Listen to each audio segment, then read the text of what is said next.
gukoresha amavuta atarashya cyane,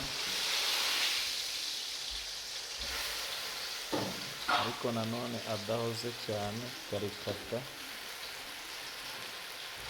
mu buryo bworoshye ukoresheje ikiyiko.